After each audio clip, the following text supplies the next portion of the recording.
दोस्तों, आज भी हमारे बीच एक ऐसा घर मौजूद है इस दुनिया का मोस्ट हॉन्टेड घर माना जाता है। कहा जाता है इस घर की चार दीवारियों में एक ऐसा डरावना काला साया मौजूद था जिसने इस घर में रहने वाले हर एक सदस्य की जान ले ली।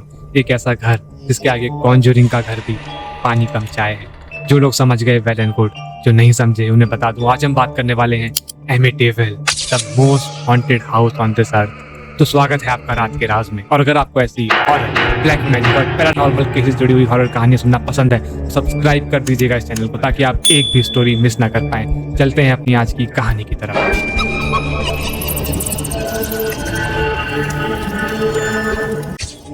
दोस्तों, ये कहानी शुरू होती है अमेरिका के न्यूयॉर्क शहर में एक घर से जिसका एड्रेस कुछ था 112 ओशन एवेन्यू, एमिटेविल, न्यूयॉर्क। यहाँ पर कुछ ऐसा होता है जिसने न केवल पूरे एक परिवार को उजाड़ कर रख दिया बल्कि पूरी दुनिया को सोचने पर मजबूर कर दिया। तो बात है 13 नवंबर 1974। समय था 3:15।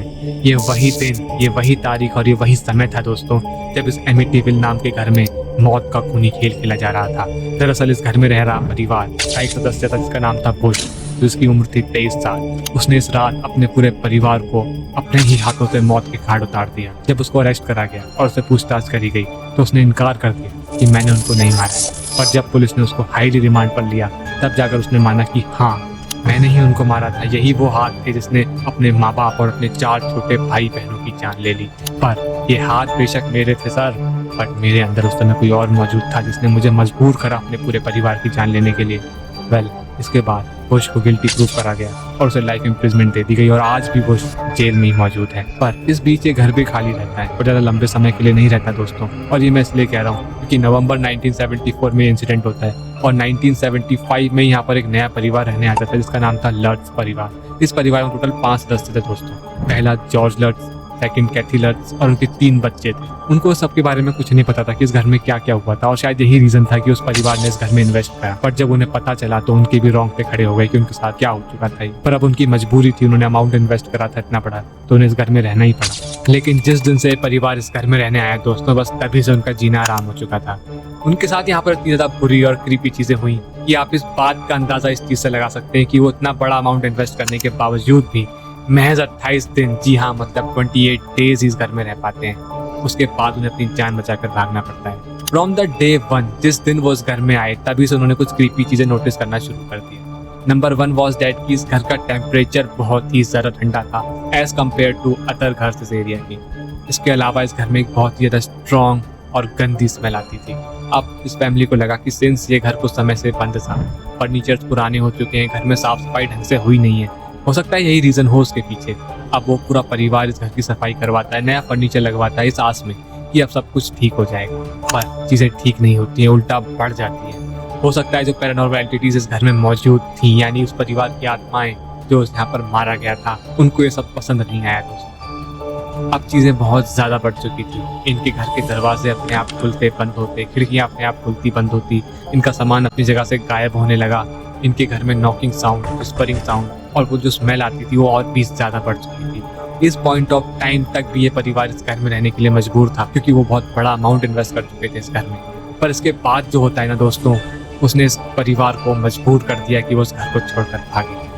अब होता कुछ यूँ है कि इनके परिवार के मेंबर्स को एंटिटीज दिखने भी लगी थी। शुरुआत होती है इनके घर के बच्चों से। जब इनकी एक बेटी जो क्लेम करती है कि यहाँ पर मुझे एक बच्चा दिखता है जो कि अपना नाम जूडी बताता है, और वो बच्ची और जूडी बहुत अच्छे दोस्त भी हैं, वो आपस में खेलते भी हैं। वो हमेशा अपनी मॉम को कहती है, मॉम मैं जूडी को बहुत पसंद करती हूँ, मेरा बहुत अच्छा दोस्त है, हमें बहुत मजा आता है खेलते वक्त। सिंस जूडी सिर्फ उस लड़की को दिखता था, ना ही उनके माँ बाप को दिखता था और ना ही उनके बच्चे हुए भाई बहनों को दिखता था, जिसके चलते उसके माँ बाप उसे डांट कर चुप करते थे कि चुप बैठो, कोई जूडी नाम का लड़का यहाँ पर नहीं है, तुम पागल हो गई हो। अब इसके अलावा एक रोज जब उस लड़की का भाई यानी लर्ट्स कपल का एक बेटा रात के समय वॉशरूम यूज करने जाता है, ठीक 3:15 पर वो वॉशरूम में होता है और जैसे ही वो फ्रेश होकर फ्लश कर अपना हाथ धो रहा होता है तो उसके वॉश बेसिन के शीशे पर एक डरावना काला साया दिखता है जिसकी आंखों की डॉट एकदम सफेद हो चुकी थी, बाल बड़े बड़े, मुंह से खून टपक रहा था और वो उसके ऊपर झपट्टा मारने ही वाला होता है कि वो लड़का अपनी जान बचाकर अपने बेडरूम में आ जाता है और कंबल ओढ़कर सो जाता है। जब वो सुबह उठकर अपने मॉम डैड को उसके बारे में बताने जाता है तो बिल्कुल उसकी बहन की तरह उसकी बात भी इग्नोर कर दी जाती है। लेकिन कब तक? कुछ समय बाद तो खुद लर्ट्स कपल को भी यहाँ पर एंटिटीज महसूस और दिखने लगी। उनको भी लगता कि कोई तो छोटा बच्चा या कोई तो एंटिटी ऐसी है जो उनके परिवार के अलावा भी इस घर में रह रही है। इन सब चीज़ों के बाद तो ये परिवार इतना ज़्यादा डर चुका था कि उन्हें इस घर को आधी रात को, लिटरली आधी रात को छोड़कर भागना पड़ा। उनके घर में दरवाजे भी लॉक नहीं थे, फैंस लाइट सब ऑन थे, घर का कीमती सामान भी घर में ही मौजूद था। बस उन्होंने गाड़ी उठाई और वहां से भाग गए। अब इतना सब कुछ हुआ है और कहानी में वॉरेंस कपल की एंट्री ना तो हो नहीं सकता। इसके बाद कहानी में एंट्री होती है वॉरेंस कपल की। वो उस घर में इन्वेस्टिगेशन शुरू करते हैं। शुरुआत में तो उनको भी कुछ नहीं मिलता है, पर धीरे धीरे वो भी कुछ क्रीपी चीजें नोटिस करना शुरू कर देते हैं। वही घर में साउंड आना, टेम्परेचर ड्रॉप, गंदी स्मेल और सामान का गायब होना, शेडोली फिगर्स दिखना। वो इन सब चीजों से इतना ज्यादा घबरा गए कि उन्हें खुद मेंशन करना पड़ा that this is the most haunted house we had ever visited and this is the most haunted case we ever entered. उन्होंने यहाँ पर एक सलाह दी। उन्होंने कहा कि सिंस ये घर बहुत ही ज्यादा हॉन्टेड हो चुका है, अब इसको आगे बेचना सही नहीं रहेगा। आप एक काम करिए, इस घर को सील करवा दीजिए और इसके घर के आगे एक वार्निंग लिखवा दीजिए। बट ये कोई सेंसिबल डिसीजन हो ही नहीं सकता था क्योंकि लट्स परिवार यहाँ पर एक बहुत बड़ा अमाउंट इन्वेस्ट कर चुका था। अब इसके चलते लट्स परिवार ने कुछ साल बाद इस घर को रीसेल करा और ये घर बिका 1.4 मिलियन डॉलर्स में। जी हाँ, 1.4 मिलियन डॉलर्स में। और अब यहाँ पर एक नई फैमिली रहने आया, पर वो लोग बिल्कुल भी मीडिया में आना नहीं चाहते।